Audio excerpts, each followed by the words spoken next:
بسم اللہ الرحمن الرحیم۔ رمضان المبارک کا مہینہ، ختم قرآن مجید کی مجلس، شب قدر کی رات اور غالباً رمضان المبارک کی آخری رات،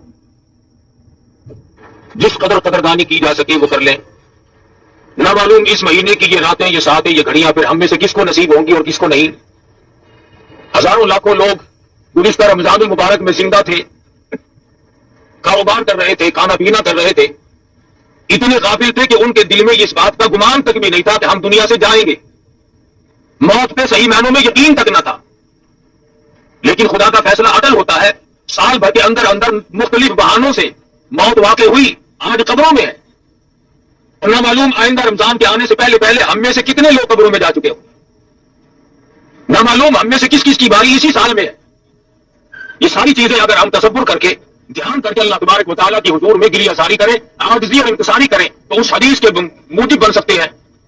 ارشاد گرامی امام الانبیاء محبوب کبریا حضرت محمد مصطفیٰ صلی اللہ علیہ وسلم کا فرماتے ہیں کہ اللہ پاک آخری رمضان کی رات میں فرشتوں کو جمع کر کے فرماتے ہیں، اے فرشتوں، ان لوگوں نے روزے بھی رکھے، تراویح بھی پڑھی، قرآن مجید کی تلاوت بھی کی، اب ان کو کیا ملنا چاہیے؟ فرشتے عرض کریں گے الہ العالمین، جب مزدور اپنی مزدوری کا پورا کام کر چکے، وہ اپنی مزدوری کا حق رکھتا ہے۔ اللہ پاک فرمائیں گے فرشتوں، مجھے اپنی کبریائی کی قسم، مجھے اپنی الوہیت کی قسم، مجھے اپنی عزت کی قسم، مجھے اپنے جلال کی قسم، مجھے اپنی شان کبریائی کی قسم، تم گواہ ہو جاؤ میں نے ان لوگوں کو معاف کر دیا۔ اللہ پاک کی مغفرت عامہ کا دریائے کرم بہتا ہے۔ آج بھی اگر کوئی محروم ہے تو پھر اس نے تو محروم ہی رہنا، اس کے مقدر کھوٹے، اس نے اپنے اعمال کو اتنا کھوٹا کر لیا کہ عام میں دریائے عام بہا، دریائے کرم خداوند ذوالجلال کا بہا، پھر بھی قطرہ نصیب نہیں ہو سکا تو اور کم ملے گا۔ اور یہ ساری چیزیں قدردانی کی ہیں۔ جب مسلمان قرآن کریم کی قدردانی کیا کرتے تھے تو ان کے یقین اور نظریات کچھ اور تھے۔ مسلمان کا یہ یقین تھا کہ قرآن کریم کا ایک ایک لفظ حق ہے، سچ ہے، پک ہے۔ کیوں؟ اس لیے کہ اس نے تو جس نے قرآن مجید ہاتھ میں اٹھایا اور سورۃ فاتحہ کی تلاوت کی اور الف لام میم کے بعد وہ جب پڑھنے لگا تو قرآن مجید نے خود کہا، اور میرے تلاوت کرنے والے پڑھنے والے ذالک الکتاب لا ریب فیہ، علم یقین کے ساتھ میری تلاوت نہ کرنا، اچھا یقین رکھتے ہوئے میری تلاوت کرنے کی کوشش نہ کرنا۔ لا ریب فیہ، یہ وہ کتاب ہے جس کے آئین میں، جس کے قانون میں، جس کے احکام میں ذرہ برابر بھی شک کی گنجائش نہیں۔ وہ سب سے پہلے مطالبہ کرتا ہے، پہلے یقین کامل پیدا کر، اس کے بعد تلاوت کی طرف آنا، اور فرمایا ادب کرنا بھی سیکھ لے۔ لا یمسہ الا المطہرون، خبردار قرآن مجید کو بغیر وضو کے ہاتھ نہیں لگانا۔ کیوں؟ اس لیے تنزیل من رب العالمین، یہ رب کی طرف سے آیا ہوا کلام ہے، کسی آدمی کا کلام نہیں، کسی وزیر کا کلام نہیں، کسی بادشاہ کا کلام نہیں، یہ خداوند ذوالجلال کا کلام ہے۔ اس کی کریمی کا کیا کہنا؟ ارے رمضان المبارک میں اتنی رحمت عامہ کا دریائے کرم بہایا گیا، فرمایا ہے میرے بندے تو مانگ کیا مانگتا ہے؟ صحابہ کہتے ہیں کہ صبح سے لے کر شام ہو جاتی تھی، اور رات سے صبح سے لے کر شام ہو جاتی تھی، اور شام سے صبح آ جایا کرتی تھی، لیکن صحابہ اکرام اس قدر اللہ پاک سے مانگتے تھے، ان کی آنکھ کا مانگتے مانگتے آنسو خشک نہیں ہوا کرتا تھا۔ اور آنے سے آنے وقت میں، اور یقین اصل میں جب تک خدا کی ذات پہ یقین کامل نہ ہو، خدا کے کلام پہ یقین کامل کیسے آئے گا؟ اس کی ذات پہ یقین کامل پیدا ہونا یہ شرط ہے، لا بدی امر ہے۔ صحابہ اکرام نے سرکار عالم صلی اللہ علیہ وسلم کے ارشاد پہ یقین کیا، مصیبتوں، تکلیفوں، پریشانیوں کی پرواہ نہ کی۔ تاریخ میں کوئی یہ ثابت نہیں کر سکتا کہ کبھی کسی صحابی نے یہ گلہ کیا ہو، یہ شکوہ کیا ہو کہ ایمان کی وجہ سے مجھ پہ مصیبتوں کے پہاڑ آ پڑے، میں نے بڑی غلطی کی ہے، ایمان قبول کر کے میں نے غلطی کی ہے۔ کوئی صحابی یہ نہیں کہتا، کبھی نہیں کسی نے، چاہے اس کی اپنی جان پہ پڑے، اور چاہے صحابہ کو اپنے بچوں کے قیمے اپنی آنکھوں سے دیکھنے پڑے، اور چاہے صحابہ کرام اور صحابیات نے اپنے بچوں کو پیاسے اور بھوک کے مارے اپنی گود میں اتنی اتنی زبان باہر نکال کر کاٹ کر ایڑیاں رگڑ کر مرتے تو دیکھا، پر صحابی نے کبھی اس بات کا اپنی زبان سے اقرار نہ کیا اور گرہ نہ کیا، شکوہ نہیں کیا کہ خدا پر ایمان لانے کی وجہ سے میرے بچے کا کیا حال بنا۔ آج وہ یقین نہیں، جنہیں وہ یقین ملا ان کے کچھ اور حالات ہیں۔ سیدنا ابراہیم علیہ السلام ہے، باپ بت گھر نہیں بلکہ بت پرست ہے، بت بنانے والا ہے، بت پرست بھی ہے، بت پرست نہیں بلکہ بت گھر ہے، بت بناتا ہے۔ عجیب تجارت نکال رکھی تھی خلیل اللہ کے باپ نے، والد نے۔ کئی لوگ یہ کہتے ہیں کہ آزر کی عقل ماری گئی تھی، پتھروں کے خدا بناتا تھا۔ پتھر کے خدا بنانا مشکل ہے، کیا ہم نے اپنے آپ کو خدا نہیں بنایا ہوا؟ قرآن کہتا ہے من اتخذ الہہ ہواہ، آپ ان لوگوں کو بھی دیکھیں گے جنہوں نے اپنی خواہشات کو، اپنی مرضیات کو اپنا خدا بنایا ہوا ہے۔ جو دل میں آ گیا، جو میرے پسند آئے وہ صحیح، اور جو میری سمجھ میں نہ آئے وہ غلط۔ نبی کریم کا فیصلہ ہے کہ اے محمد عربی صلی اللہ علیہ وسلم آپ ان لوگوں کو بھی تو دیکھیں گے جنہوں نے اپنی خواہشات کو، اپنی مرضیات کو، اپنی تمناؤں کو اور اپنی اغراض کو، اپنے مقاصد کو اپنا الہ بنایا ہوا ہے۔ آج ہم کل سوچتے ہیں کہ خدا کا فرمان کیا ہے، ہم تو یہ سوچتے ہیں کہ میری غرض کہاں ہے، میرا فائدہ کیسے ہے۔ بس یہ فرق ہے صحابہ کے ایمان میں اور آپ کے ایمان میں۔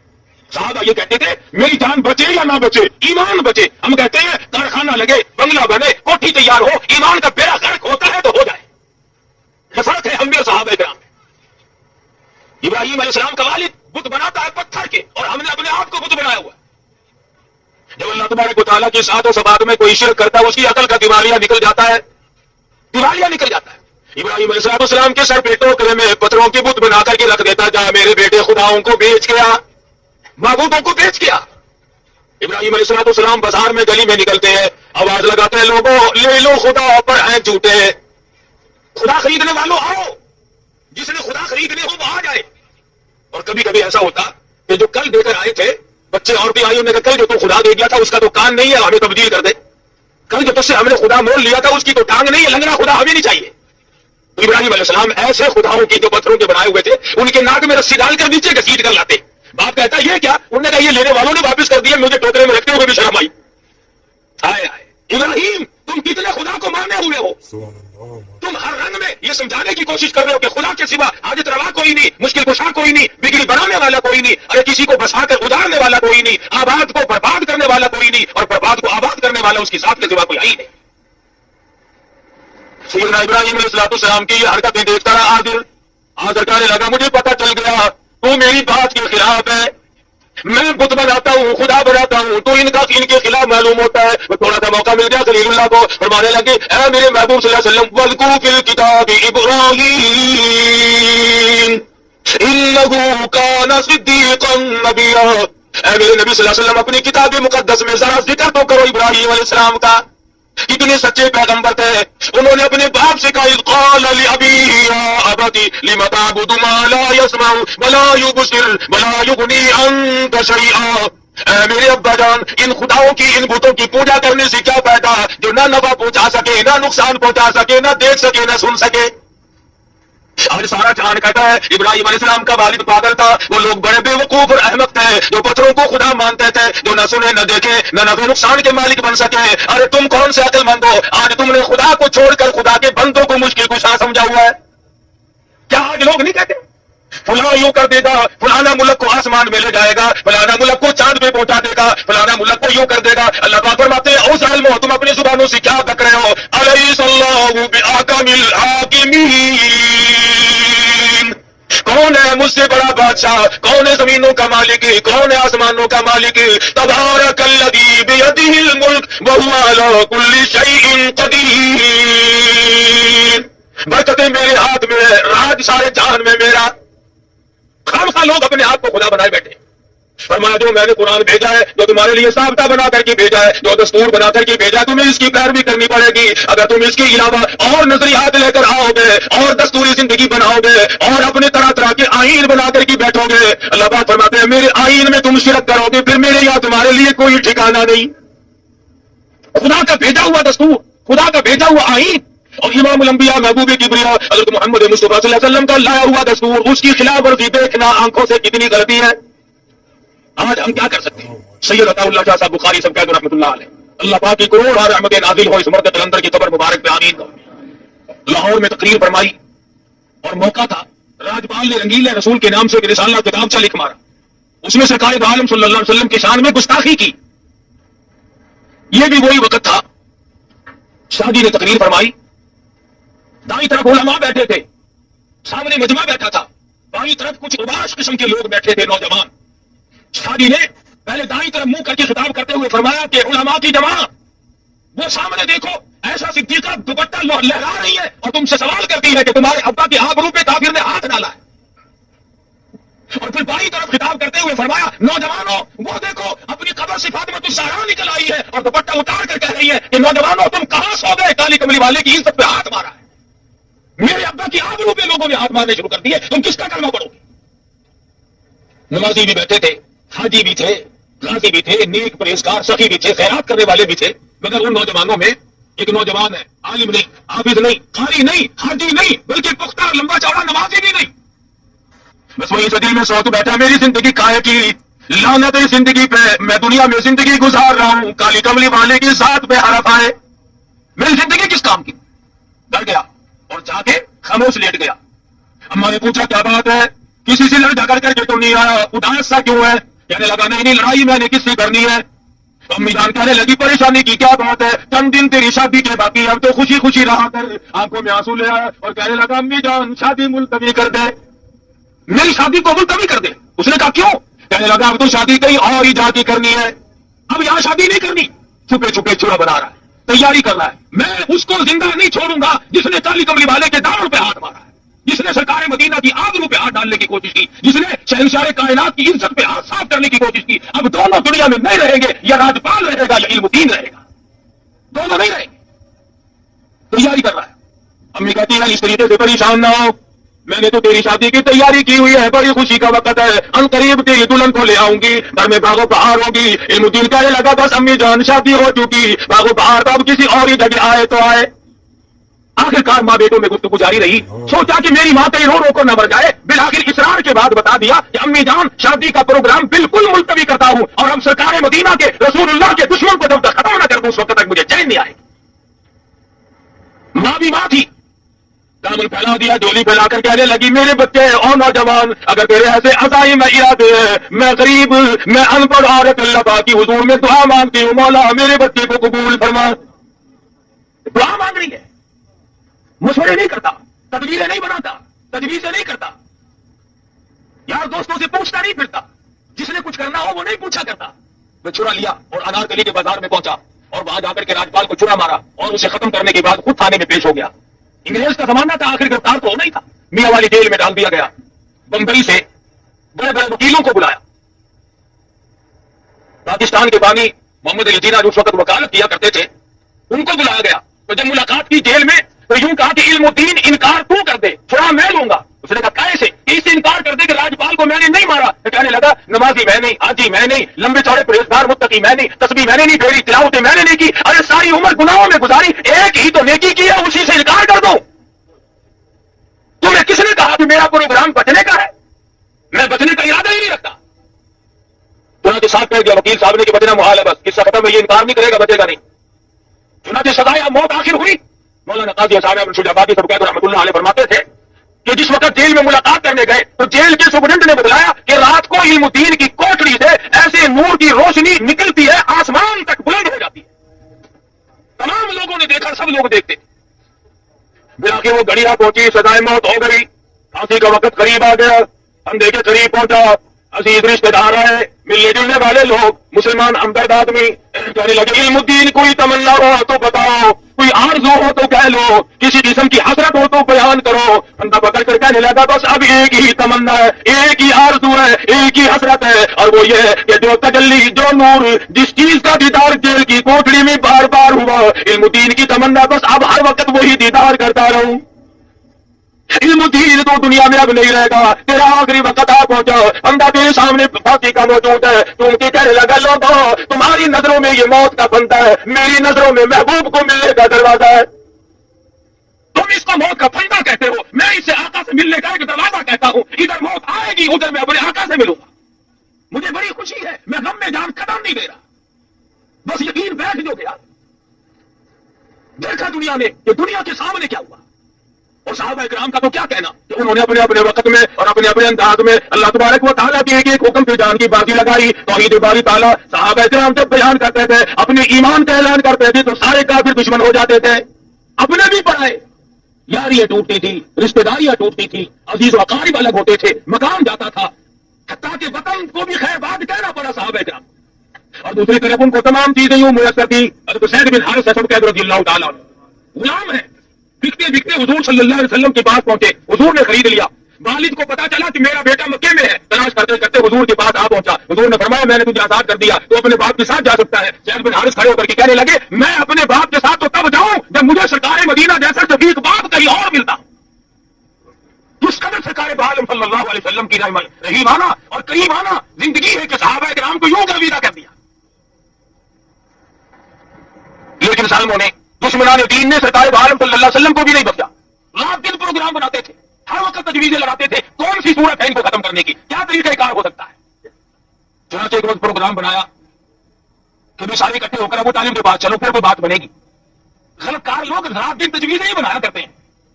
اکٹھے ہو کر کے آ گئے ابو طالب کے پاس اور آ کر کے کہنے لگے, ابو طالب تیرے بڑھاپے کا لحاظ ہے, تو مکے کا سردار ہے, بڑا معزز آدمی ہے, ورنہ اس نبی کو تو نعوذ باللہ ہم نے کبھی سے اڑا دیا ہوتا. ہم کوئی تھوڑے توبہ, ہماری طاقت کا کوئی اندازہ کر سکتا ہے؟ تیری سرداری کا لحاظ ہے, تیرے بڑھاپے کا لحاظ ہے. ابو طالب کہنے لگا, کیا بات ہے, تمہیں کیا تکلیف پہنچی؟ میرا یہ تمہارا بھتیجا ہمیں ہر وقت گالیاں نکالتا ہے, ہر وقت ہمیں گالیاں دیتا ہے تمہارا بھتیجا. ابو طالب نے حضور انور صلی اللہ علیہ وسلم کی ذات اقدس کو بلوا بھیجا. حضور تشریف لے آئے. ابو طالب کہنے لگے, او میرے یتیم بھتیجے, یہ مکے کے لوگ شکایت کرتے ہیں, کہتے ہیں تیرا بھتیجا گالیاں نکالتا ہے. حضور صلی اللہ علیہ وسلم نے فرمایا, چاچا جان ساری عمر میں کبھی بھی کسی کو کسی حال میں بھی گالی نہیں دی. پتھر میں نے کھائے, مار میں نے کھائی, رات دن ان کی مار سہتا ہوں, میں نے تو کبھی گالی تو کیا بددعا بھی نہیں دی. مکے کا کون سا چوک ہے جس میں انہوں نے مجھے نہیں مارا؟ کون سی وہ جگہ ہے؟ صحابی کہتا ہے, امام الانبیاء محبوب کبریا حضرت محمد مصطفیٰ صلی اللہ علیہ وسلم مکے کے چوک میں کھڑے ہو کر لوگوں کو قرآن مجید سنا رہے ہیں. میں اس وقت تک مسلمان بھی نہیں تھا. میں نے دیکھا چاروں طرف کافروں کا مجمع لگا ہوا ہے, کوئی پتھر مار رہا ہے, کوئی اینٹ مارتا ہے, کوئی روڑی مارتا ہے, کوئی ہڈی مارتا ہے, پھینک کر چاروں طرف سے مار پڑ رہی ہے. اور سرکار مدینہ بلا تعمل قرآن مجید کی تلاوت فرما رہے ہیں, زخموں سے خون کے فوارے چھوٹ رہے ہیں. ایک عورت نے کوٹیبے سے آواز دی, اے زینب تم کہاں چلے گی, تمہارے ابا کو لوگوں نے لہولہان کر دیا. حضرت زینب اپنے گھر سے نکلی رضی اللہ تعالیٰ نے پانی کا پیالہ لے کر. زینب کی آنکھوں نے دیکھا سرکار مدینہ کا تمام جسم زخمی ہے, لہو میں کپڑے بھی تر بتر ہے, شرابور ہے. بیٹی اپنی بات کو لپٹ گئی, ابا جان گھر چلو, یہ لوگ کیوں مارتے ہیں؟ کیا وجہ ہے, مار کیوں پڑی, کیا ہوا؟ آپ تو کسی کا مال نہیں چھینتے, ادھار لے کر واپس کرتے ہو, محافظت کرتے ہو, سب کی عزت کرتے ہو, صلہ رحمی فرماتے ہو, آپ کو لوگ کیوں مارتے ہیں؟ فرمایا, بیٹی تجھے معلوم نہیں, میں ان تمام لوگوں کو یہ کہتا ہوں ساری کائنات کا مالک وہ ایک خدا ہے. اس پر یہ برس دیتا ہوتے ہیں, اس کی یہ وجہ ہے ان سب کے ناراض ہونے. میں خدا کا قرآن سناتا ہوں, اللہ کی توحید کا پیغام ان تک پہنچاتا ہوں.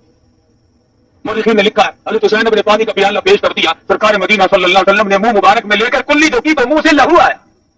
وہ مار صحیح ہے کالی کملی والے نے, خدا کی قسم حضور فرماتے ہیں, بخاری شریف میں حدیث موجود ہے کہ اللہ کی راہ میں جتنی میں نے مار کھائی اس زمین کے اوپر اس آسمان کے نیچے اتنی کسی نے مار نہیں کھائی. اور بلکہ ایک مقام پہ آتا ہے, یوں فرمایا کہ اور تو اور رہے, غیر تو غیر رہے, میری پیدائش کے وقت میں جس چچا نے مٹھائی بانٹی تھی, جس نے باندیاں اور غلام آزاد کیے تھے, میرے بدن پہ میرے جسم پہ ایسی جگہ نہیں جہاں پہ سگے چچے کے ہاتھ کا پتھر نہ لگا. کوئی مذاق ہے؟ ابو طالب کے سامنے حضور بیٹھے ہیں, فرمایا چچا جان میں نے تو کبھی کسی کو گالی نہیں دی, میرا گالی دینے کا پروگرام ہی نہیں, مزاج ہی نہیں, میں کیوں گالی دوں کسی کو؟ وہ وہیں پہ بیٹھے تھے, مکے کے جو بڑے بڑے شیطان تھے وہ وہیں موجود تھے. کہنے لگے کون کہتا گالی نہیں دیتے, ہر وقت نکالتے ہو گالیاں. لیکن نہ میں نے گالیاں کب نکالی؟ انہوں نے کہتا نہیں کہ سارے جہان کے خدا جھوٹے ہیں, تمام خدا غلط ہے, بس ایک خدا صحیح ہے, وہی حاکم الحاکمین. انہوں نے یہ گالی ہے؟ ہاں یہی تو گالی ہے. حضور صلی اللہ علیہ وسلم نے فرمایا کہ تمہارے نزدیک اگر یہ گالی ہے تو مجھے خدا کا حکم ہے کہ میں یہ پیغام پہنچاتا رہوں چاہے میری ہڈیاں بھی ختم کر دی جائے. ابو طالب بیچارہ کیا سمجھتا, وہ سمجھا کہ ضد کر رہے ہیں, ضد ہو رہی ہے. کیا بیٹھا کہنے لگا, میرے بھتیجے اگر تو ان کی بات کو نہیں مانتا تو آج کے بعد میرا سہارا نہ تکنا. یہ سارے والا مسئلہ بڑا غلط ہے. کوئی کہتا ہے کہ جی میرے ماں باپ ہے, اگر میں کما کے نہ کھلاؤں تو بھوکے مر جائیں گے. کوئی کہتا ہے جی میرا استاد ہے, اگر ہم نہ اس کو کھلائیں تو وہ مر جاتا. مقتدی کہتے ہیں کہ اگر امام کو ہم نہ کھلائیں تو اس کا تختہ کبھی سے نکل گیا ہوتا. یہ سہارے اللہ پاک نے سارے سہارے توڑے. ابو طالب کہنے لگا میرا سہارا نہ تکنا, میں اب تمہارا ساتھ نہیں دے سکتا. سرکار دو عالم سب کہہ صلی اللہ علیہ وسلم کی آنکھوں میں آنسو آ گئے. فرمایا چچا جان آج تک تم نے غلط سمجھا کہ میں تمہاری کمر پہ تمہارے بلبوتے پہ یہ سب کچھ کر رہا ہوں. ہٹو آپ بھی ایک طرف ہو کے دیکھ لو, وہ خدا میری حفاظت کرنے والا ہے, وہ مالک کائنات, وہ بے نیاز خدا ہے, وہ میری حفاظت کرے گا. مکے کے لوگ پہلے پکڑے, کفر کی یہ عادت ہے پہلے کرتا ہے, بڑا زور دکھاتا ہے, ہم یوں کر دیں گے, ایک نہیں ابھی رکھ دیتے ہیں, اور جب سامنے آئے اسی وقت ہی کر کے چپ ہو جاتے ہو. نہیں جی نہیں ابھی ہمیں بلکہ تیزی کو لڑ لگے, بس فوراً ڈھیلے پڑ جاتے اسی وقت. پہلے دماغ میں تھوڑی سی خلخشی ہوتی ہے, جب سامنے آیا حق, جال حق زہق الباطل ان الباطل کان زہوقا, جب حق آئے گا باطل بھاگے گا, اسلام آئے گا تو کفر کا ستیہ ناز اور بیڑا غرق ہوگا, رہ ہی نہیں سکتا کفر پھر. اور مجھے افسوس ہے کہ آج کی دنیا میں تمہارے پاس 6666 قرآن کی آیات موجود ہیں. ارے 8 لاکھ سے زیادہ پیغمبر کے ارشادات کا ذخیرہ موجود ہے. 1,29,000 صحابہ کرام کے قول و افعال اور عمل موجود ہے, اور بڑے بڑے بزرگ اور ائمہ کی زندگی موجود ہے. آج بھی لوگ کیا کہتے ہیں, مجھے پتا نہیں کہڑے پاسے حق ہے, سانو ٹھیک نہیں لگتا ہے. کتنے بڑی بےایمانی کے الفاظ ہیں. کاکا جب ہن تک پتا نہیں لگا تو پھر لگنا ہی نہیں. جب تک پتا نہیں لگا پھر لگے گا قبر میں, پھر آگے پتا لگے گا, پھر پرسرات میں پتا لگے گا, پھر موت کے جھٹکے جو وقت پتا لگے گا. اگر اب بھی تجھے قرآن سمجھ میں نہیں آیا تو پھر آئے گا ہی نہیں, پھر کب آنا ہے. سرکار دو عالم صلی اللہ علیہ وسلم کے پروگرام میں دخل اندازی کرنے والے لوگ دنیا میں اس قدر ذلیل ہو کر کے مرے کہ تاریخ آج ان کی بات کوئی اور ایسی نظیر پیش نہیں کر سکتی. فرمایا فلا تطع المکذبین ودوا لو تدہن فیدہنون. اے میرے محبوب صلی اللہ علیہ وسلم, آپ بالکل بھی ڈھیلے نہ پڑے, ان کے پیچھے نہ لگنا. میں خدا کا نگہبان اور محافظ ہوں, کوئی پرواہ نہ کرو, آپ ہیں اور میں ہوں, بس کسی کی کیا حاجت باقی. تو صحابہ کرام نے اپنے اپنے وقت میں ایسا انداز اختیار کیا, اللہ غنی, مرد تو مرد رہے, عورت ہے, عورت ساتھ ہے. اور کتنی خوش نصیب مائی ہے, خامند بھی صحابی, بیٹا بھی صحابی, خود بھی صحابیہ, خود بھی صحابیہ. ارے قربان کر دو تو جان کی دولت ہے اس مائی کی جوتے سے اڑی ہوئی خاک پہ, جس کا پورا گھرانہ کالی کملی والے کا غلام بن چکا ہو, اور غلام بھی اس طرح کا. ابو جہل کو مکے میں صرف سمیہ ملتی تھی, اسے اور کوئی نہ ملا. اسے ڈھونڈ کر کیوں لایا؟ ایماندار اور بھی تو تھے, اس کے بیٹے کو پکڑ کے لاتا, اس کے خامن کو پکڑ کے لاتا, خاندان کے اور لوگوں کو اس طریقے سے کیوں نہیں مارا؟ اس لیے یہ بیٹا جوان تھا, خامن بھی طاقتور تھا, اور لوگوں کی جانوں میں جان تھی. ابو جہل مکے کا بدماش تھا, کہنے لگا کمزور کو مارنا آسان ہے, کمزور کو مارنا آسان ہے. سمیہ اس قدر بڑھیپا طے کر چکی تھی, گردن ہلتی تھی, زبان تو بلاتی تھی, ہاتھ حرکت کرتے تھے, گردن میں ہاتھ پاؤں میں رس آ چکا تھا, لیکن خدا بند ذوالجلال کا دیا ہوا ایمان اور نبی کا عطا کردہ کلمہ اور اللہ کی توحید کو سمیہ نے اپنی رگوں میں ایسا بسایا تھا کہ زمین و آسمان ہل سکتے ہیں, اور آسمان کے سمیہ کے ایمان میں فرق نہیں آ سکتا. اتنا مضبوط ایمان تھا. ابو جہل سارے مکے میں سے ڈھونڈ کے لایا دنیا کو. پتا چلا یہ جو کمزوروں کو لوگ مارا کرتے ہیں, غریبوں کو ستایا کرتے ہیں, محکوموں پہ ظلم کیا کرتے ہیں, پتا چلا کہ ان شیطانوں نے یہ چال ابو جہل سے سیکھی ہے, اور اسی کی نسل کو تو کوئی پتہ ہی نہیں. ورنہ اور مکے میں مل سکتے تھے, سمیہ کو چھانٹ کے کیوں لایا؟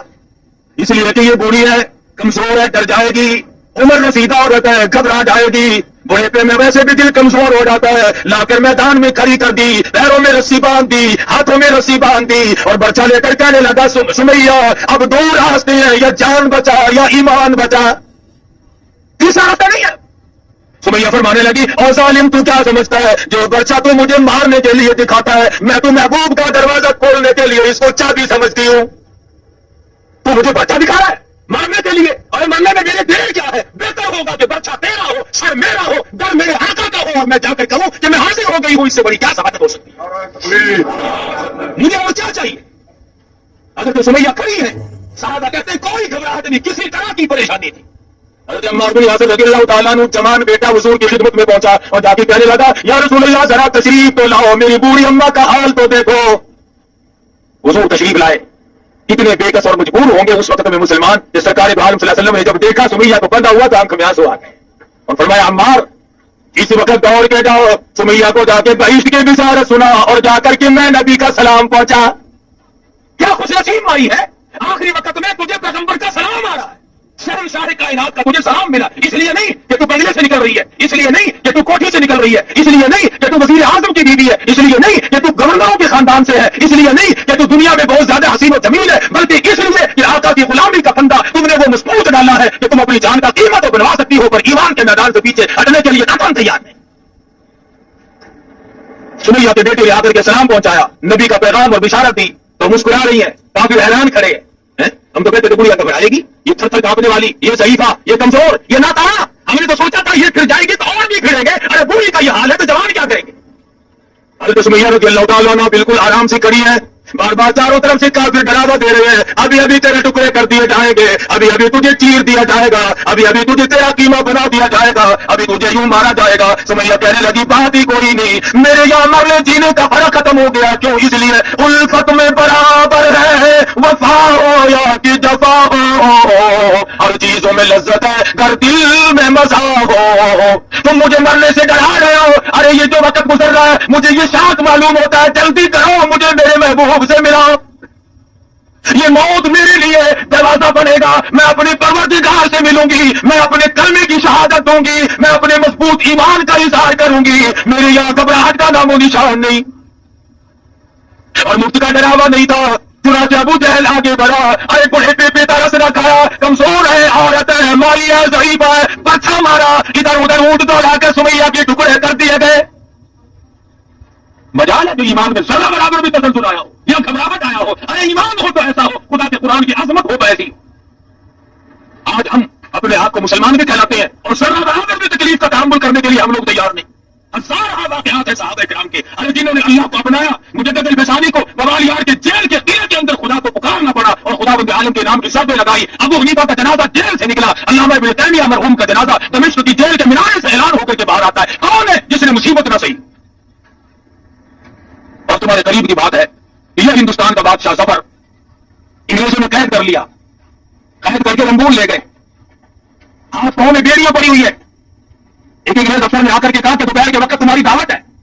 شاہ ظفر حیران ہے، کہا میں قیدی اور کہا میری دعوت، کیا بات ہے؟ نہیں، انگریز گورنمنٹ نے تمہاری دعوت کی ہے۔ انگریز بڑا بے ایمان تھا، اس نے جس طرح کی گولی کوئی کھاتا دکھائی دیا ویسی گولی ماری، کسی کو ساٹا لقب دے دیا، کسی کو جائیداد اور مربع جاگیریں دے دی، کسی کو کچھ دیا، کسی کو کچھ دیا، تاکہ یہ لوگ اسلام اور مسلمانوں سے غداری کرتے رہیں۔ اور شاہ اور مسلمانوں کو بھی آج تک بعض لوگ غداری کرتے چلے آتے ہیں، وہ کہتے ہیں کہ ہم سے بڑا مسلمان کوئی نہیں۔ اچھا کیا نشانی ہے جی مسلمانی کی؟ یہ دیکھو نا جی، میرا ابا سر تھا، سر انگریز کا دیا ہوا لقب سر کا تھا۔ یہ نہیں کہا کہ میرا باپ نمازی تھا، حاجی تھا، غازی تھا، مجاہد تھا، اللہ اس کے رسول کے احکام پہ مر مٹنے والا تھا۔ نہیں، انگریز کے گھوڑوں کی لید اٹھایا کرتا تھا، انگریز کے گھوڑوں کے خرخرے مارا کرتا تھا۔ یہ جو تمہیں بڑے بڑے آج بھی تنگ کرتے دکھائی دے اور جنہوں نے ہمارے ملک میں 30 برس ہو گئے طوفان مچا رکھا ہے، یہ سارے انگریز کے گھوڑوں کی لید صاف کرنے والے لوگ۔ میں تھوڑا سا شہر سے باہر رہتا ہوں نا، اب دیہات کے لوگ کہتے ہیں ارے کاکا وہ کیا ٹھیک ہے، ریڈیو کے حلوے یہ بانگ لگی رہتی ہے، ریڈیو پہ ان کو بانگ کھلی ہے۔ 30 سال میں کبھی ریڈیو پہ اذان نہیں، وہ بدماشی پھیلائی ریڈیو ٹیلی ویژن کے ذریعے، وہ کنجر پہلے پھیلایا کہ خدا کی زمین بھی بڑا پکارو، کنجروں بدماش عورتوں کے گانے ہر وقت، بڑا خوش ہے سبحان اللہ، بغیرت بنا دیا گیا پوری قوم۔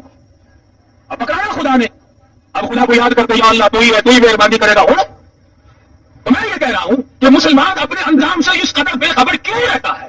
اسے کیوں یہ عقل نہیں کہ میں مر بھی سکتا ہوں، اونچ نیچ بھی ہو سکتی ہے؟ تو شاہ ظفر کی دعوت کی انگریز گورنمنٹ نے اور پیروں کی بیڑیاں کھول دی اور ہاتھ کی ہتھکڑی نکال دی اور کمرے میں بجا کر کے بٹھا دیا، ہاتھ دھلائے اور اس کے بعد برتن آنے شروع ہوئے۔ ایک آیا، 2 آئے، 3 آئے، یہ کے بعد دیگرے 12 برتن آئے جن کے اوپر سرپوش ڈھکے ہوئے تھے۔ اور جب انگریز افسر نے شاہ ظفر کے سامنے آ کر کے وہ برتن اٹھائے اور سرپوش اٹھائے تو شاہ ظفر نے دیکھا کہ پہلے برتن میں سب سے بڑے بیٹے کا سر تھا اور اس کے بعد اسے چھوٹے کا سر تھا اور پھر تیسرے کا سر تھا۔ شاہ ظفر کے 12 بیٹے تھے، 12 کے 12 بیٹوں کے سر شاہ ظفر کے سامنے برتنوں میں کاٹ کے رکھے ہوئے تھے۔ تاریخ شاہد ہے، تاریخ گواہ ہے، ظفر رویا نہیں کہ ہائے میرے سارے بچے مر گئے، نہیں، تاریخ کہتی ہے شاہ ظفر نے مسکرا دیا اور کہا شاباش میرے بیٹو، خاندان تیموریہ کی نسل کو یوں ہی چاہیے کہ وہ اپنے باپ کے حضور میں اسی طرح سے سرخرو ہو کر کے آئے۔ اس شاہی خاندان کی اولاد کو یوں ہی چاہیے تھا۔ مجھے تمہارا غم تھا کہیں میرے بعد یہ لوگ کافروں کی غلامی نہ قبول کر لے۔ میں اب خوش ہوں کہ تم بھی پہنچ گئے اور خدا کی یاد میں بھی آ رہا ہوں۔ تو یہاں تو ایسے ایسے لوگ قریب ہی سے ہو گزرے، بات کیا ہے؟ یہی تمہارا ملتان شہر ہر وقت کا راجہ دیوان کی حکومت ہے، 600 سال پہلے کی بات ہے۔ بیٹے نے کلمہ پڑھا، مسلمانوں کا عمل دیکھ کر، کاروبار دیکھ کر۔ آج کل تو کاروبار بڑا عجیب ہے، جب تک ایک آدمی کا روپیہ نہ بنا اس وقت تک تو کاروبار نہیں چلتا۔ رمضان شریف سے پہلے کوئی 2 ڈھائی روپے 3 روپے نیمبو نہیں خریدتا تھا اور چاند دکھتے ہی یار لوگوں نے 20 روپے کر دیے اور 20 روپے نیمبو بیچے تاکہ روزہ کو کھولنے والے لوگ آخر لیں گے ہی۔ اور اس کے بعد نعرہ اٹھایا قومی اتحاد زندہ باد۔ اچھا قومی اتحاد ہے بھائی، روپے کے 20 بنانے اور لیں گے کون؟ روزہ رکھنے والے۔ تو تم روزہ رکھنے والوں کی کھال اتارنے کے لیے پیدا ہوئے ہو۔ تمہیں یہ حق کس نے دیا؟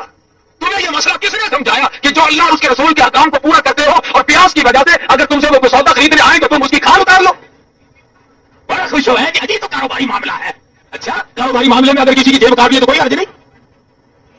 ملاوٹ رمضان میں ہم نے نہیں چھوڑی، بلیک مارکیٹ رمضان میں ہم نے نہیں چھوڑا، جھوٹ بولنا رمضان میں ہم نے نہیں چھوڑا، گانے سننے اور گانے گوانے ہم نے رمضان میں نہیں چھوڑے۔ پھر رمضان کی برکتیں مجھے اور آپ کو ملے کیسے؟ پھر قرآن کی خیر و برکت ہمیں ملے کیسے؟ پھر ہماری دعائیں قبول ہو تو کیسے؟